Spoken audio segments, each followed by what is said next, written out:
Organize your home. Simultaneously, organize your mind.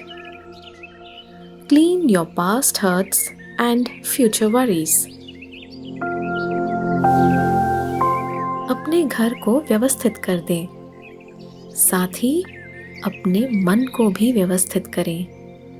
पुराने दुख और भविष्य की चिंताओं को साफ कर दें।